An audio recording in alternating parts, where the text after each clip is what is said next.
Mais uma semana chegou ao fim e esta foi uma semana de tensão para o mundo, mas quando olhamos para o Brasil, mais uma vez ele se descolou aí do resto. Mas antes de falarmos sobre os destaques da semana, se você ainda não é inscrito, se inscreve aqui no canal e também já deixa o seu like. Bom, vamos lá! Nesta semana, o Ibovespa avançou 1,18% aos 113.572 pontos. Já o dólar caiu 1,5% aos R$ 5,24. O S&P afundou 1,82% e o petróleo que segue avançando. O Brent, que é referência para a Petrobras, chegou a tocar os $95. Depois ele recuou um pouquinho e fechou a semana aí nos $94. As commodities seguem avançando. Uma parte disso é graças às tensões entre a Rússia e a Ucrânia. O sentimento é de que uma invasão pode acontecer a qualquer momento. Apesar de que tem algumas notícias de que a Rússia não invadiria a Ucrânia, outras dizem que invadiria a Ucrânia,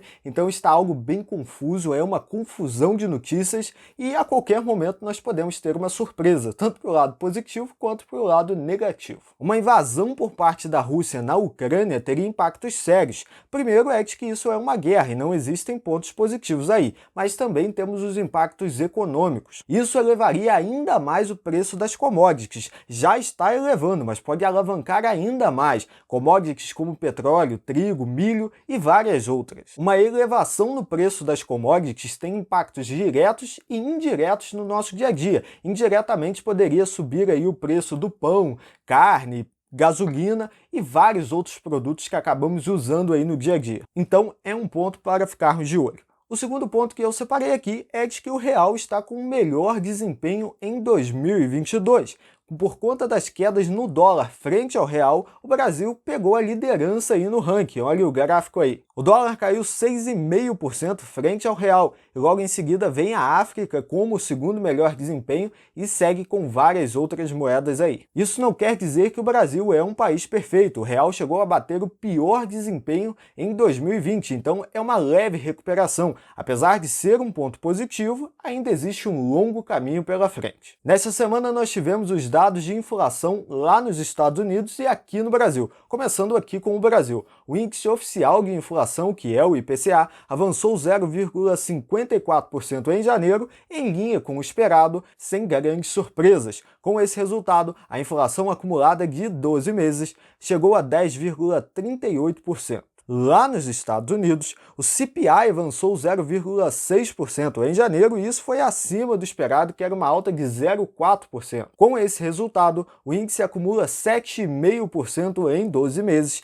e este é o maior patamar dos últimos 40 anos, um negócio de maluco. Após esses resultados aí da inflação acima do esperado nos Estados Unidos, vários bancos revisaram as projeções para a taxa de juros. O Goldman Sachs já está esperando 7 altas de 25 bips só em 2022. Lá nos Estados Unidos, alguns dirigentes do Fed voltaram a defender um aperto monetário um pouco mais sério. Alguns defendem uma alta de 0,5% já em março e um deles chegou a falar em uma alta de 1% até o meio do ano. Apesar de parecer ser só 1%, é bastante coisa. No primeiro momento até podemos pensar, tanto show por causa de 1% na taxa de juros, mas estamos falando de 1% na maior economia do mundo.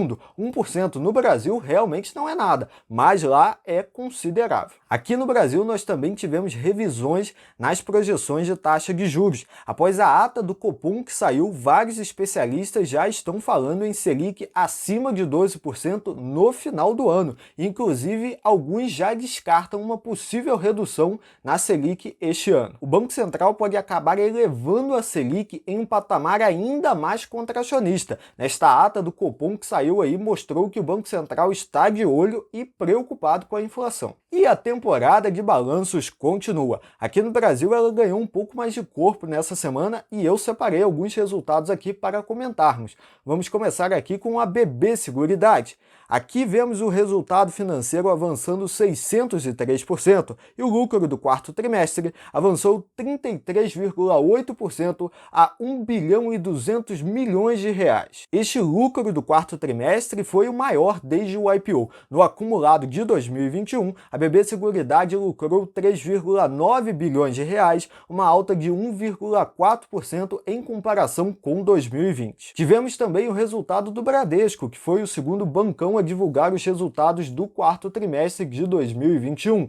Aqui nós vemos uma queda de 2,5 pontos na rentabilidade sobre o patrimônio médio, resultado operacional avançou 6,3%, mas o lucro caiu 2,8%, atingindo 6,6 bilhões de reais. Esse resultado do quarto trimestre, infelizmente, foi abaixo do esperado e o mercado não gostou muito. No dia seguinte após essa divulgação, as ações caíram mais de 8%. No acumulado de 2021, o Bradesco lucrou 26,2 bilhões de reais, um recorde para o banco e uma alta de 34,7% em comparação com 2020. Saindo do Bradesco, vamos dar uma olhada na XP. Aqui nós vemos a receita avançando 36%, o EBITDA crescendo 56% e o lucro avançando 51% a 1 bilhão de reais. No acumulado de 2021, o lucro da XP ficou em 4 bilhões de reais, uma alta de 76% em comparação com 2020.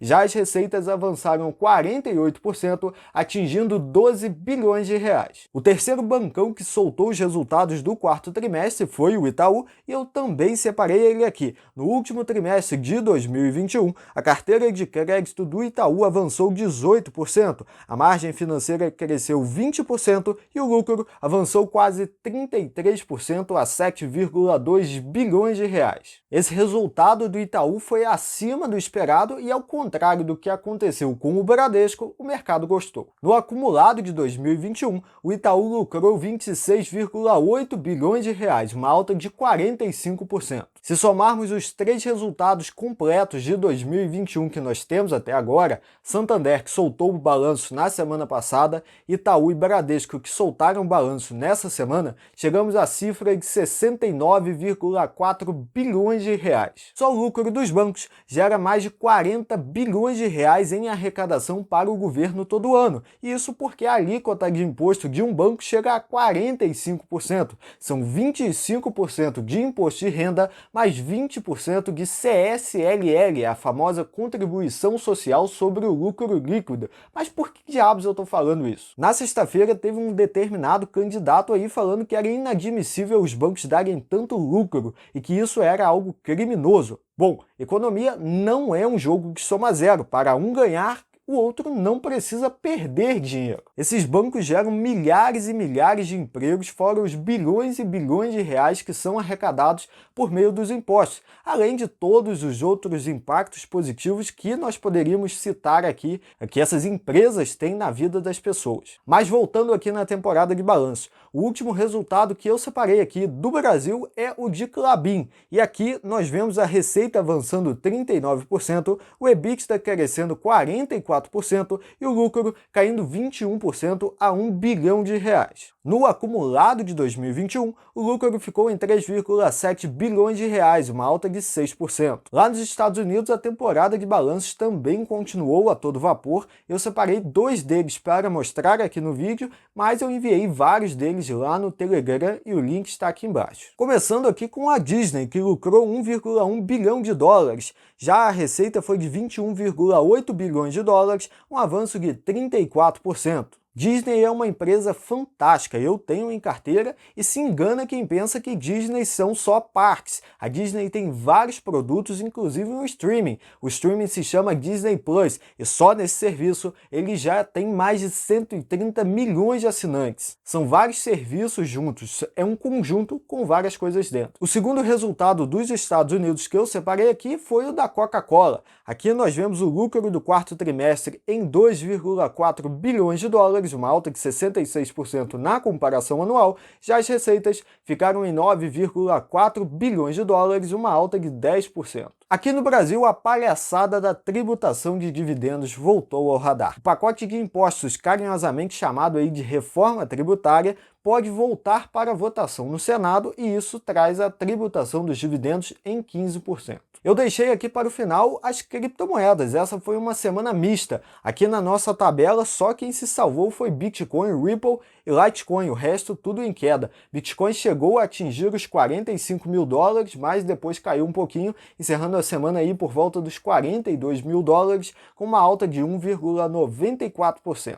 Em El Salvador, eles querem emitir o primeiro título atrelado ao Bitcoin no próximo mês, e isso, segundo as agências de crédito, poderia aumentar o risco do país. Para quem não lembra, El Salvador foi o primeiro país a adotar o Bitcoin como uma moeda oficial, e com relação às agências de crédito, elas não são tão confiáveis assim, e nós já vimos isso, vide a crise de 2008. A análise dessas agências de crédito é bem contestável. Nesta semana também saiu a tão esperada venda da Oi. Finalmente o CAD aprovou o processo e a parte da Oi Móvel foi vendida para a TIM, Claro e Vivo. O que mais me surpreendeu foi que tiveram 3 votos contra. Sinceramente, eu não entendi o porquê. Se o medo era a formação de um cartel, isso é inútil, porque mais cedo ou mais tarde os clientes seriam migrados para as outras operadoras por bem ou por mal. Poderia ser até pela quebra da Oi. O último ponto que eu separei aqui é uma curiosidade.